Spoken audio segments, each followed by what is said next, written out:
narito na naman tayo para sa isang napaka-sweet at nakakakilig na love story nila Kalingap Edu at Ate Viancy. Mo ay aking makilala. Para sa pagpapatuloy ng ating love story ay narito na naman tayo para sa isang chapter ng buhay ni Ate Viancy at Kalingap Edu. Ngayon nga ay tumungo ang Kalingap team sa pinapagawang bahay ni Ate Viancy. Dito nga ay nabigla ang lahat dahil malapit na itong matapos. Sa buong historya kasi ng Kalingap team sa kanilang pagpapabahay ay kay Ate Viancy ang talagang natatangi dahil ito na ang bahay na nagkaroon ng groundbreaking ceremony at ito rin ang bahay na nagkakaroon ng 2 palapag. Kaya one of a kind talaga ang pinagawa nilang bahay kay Ate Viancy at ito na nga ang progress.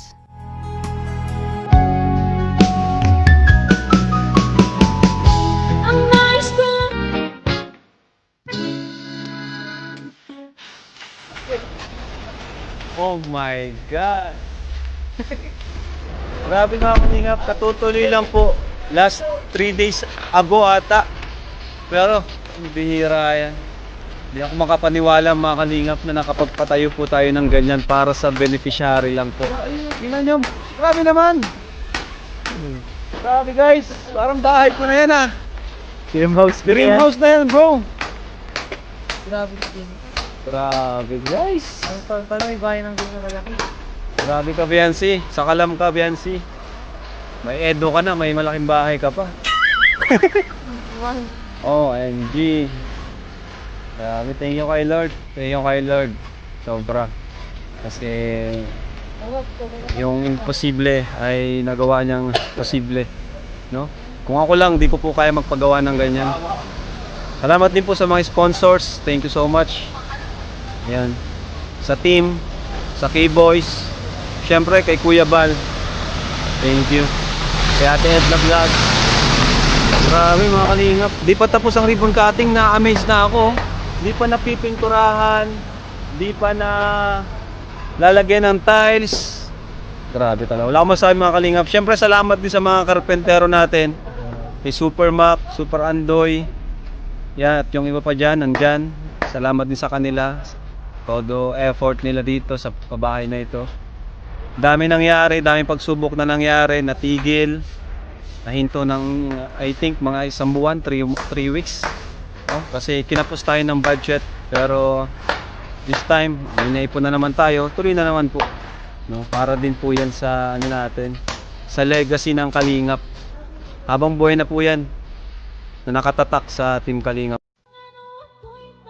Konti na lang at talagang mabubuo na ang bahay nila Ate Viancy, kaya ito ay ating naabangan. Samantala habang nandito pa sila sa kanilang dating bahay, ay patuloy pa rin talaga ang paghihirap nila.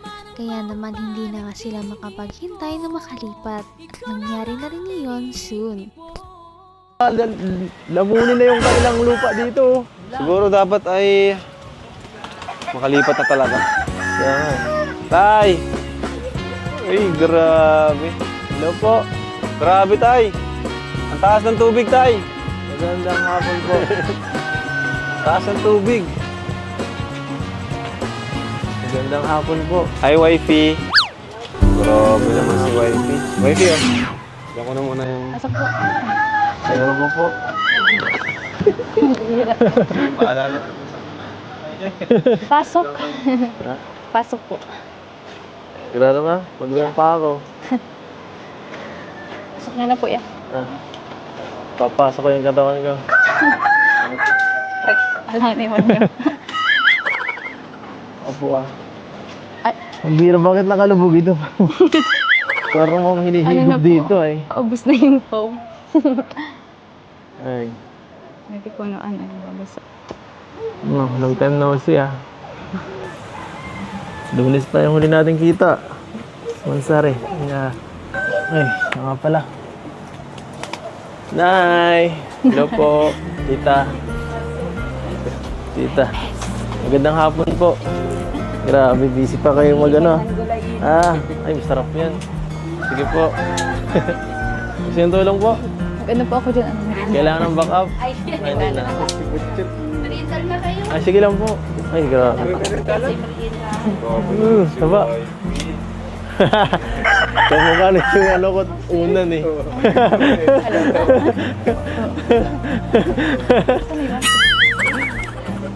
Gawin nyo lang? Gawin nyo lang? Hindi ko kanina po. Nagpasundo po ako at ano. Siya. Lakas ng ano ah. Hindi ka natakot dyan? Hindi Bakit si Marimar ka nga pala? Talagang napakalapat ng mga ngiti ng dalawang ito dahil matagal na rin silang hindi nagkita.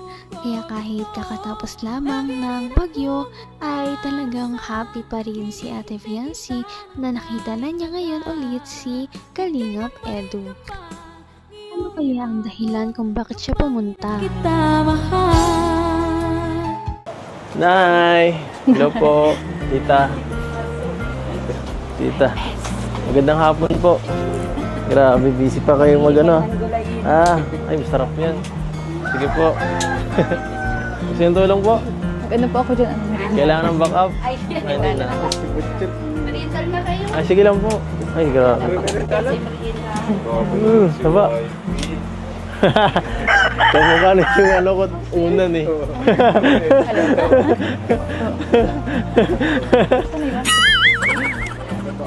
Gawin nyo lang?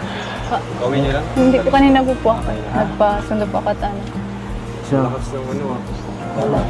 Hindi ka natakot dyan? Hindi Bakit si Marimar ka nga pala? Kasi ang Serena. Kahit po si Marimar mapatakot yun. Ha?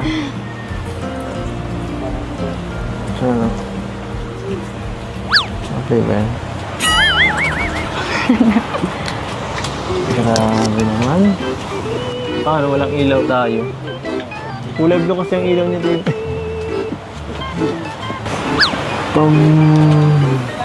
Ano? Ano? Ay. Mamaya may mga dala kami dito para sa'yo. May mga pasalubong. Baka ano ka na eh. Baka namimiss mo na mag-unbox eh. Namimiss mo na mag-unbox? Kahit wala po kayong dala. Tatampo ka na eh. Pambira. Wala na pong padala. Sorry ka. Hindi po ako ganun. Sige, Wala kayong dala, ayos lang. Kahit wala. Kahit ako lang. Kahit ikaw lang. Joke lang. Joke lang. Ang cute naman nilang tignan dahil kahit na medyo matagal na silang love team ay parang bagong love team pa naman sila dahil medyo nagkakayaan pa rin sila at dahil dito ay hindi talaga naboboard ang kanilang mga supporters na naroon sa kanilang love team dahil palagi silang nagkakaroon ng mga sweet moments sa isa't isa kahit medyo nahihiya pa. Abot kamay na kita. Ay. Mamaya may mga dala kami dito para sa'yo. May mga pasalubong. Baka ano ka na eh. Baka namimiss mo na mag-unbox eh. Namimiss mo na mag-unbox? Kahit wala po kayong dala, Tatampo ka ayos na lang. eh. Pambira. Wala na pong padala. Sorry ka. Hindi po ako ganun. Sige, Wala kayong dala, ayos lang. kahit wala. Kahit ako lang. Kahit ikaw lang. Joke lang. Joke lang. Puro ka joke. Tutuhanin mo naman.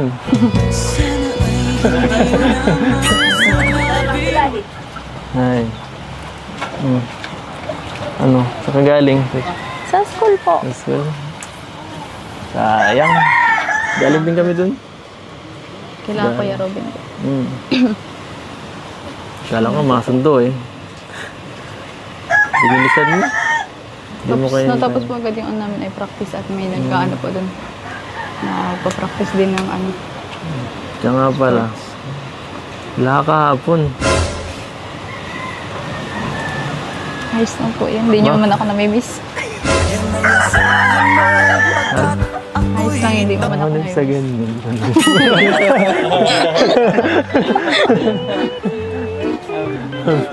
Ano?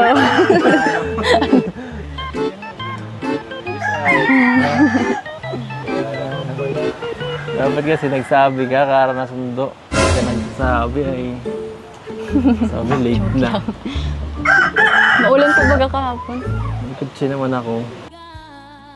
Napakasimple talagang babae ni Ate Viancy dahil sinabi niya na kahit wala daw dala ang buong Kalingap team sa kanilang pagbisita ay masaya na siya.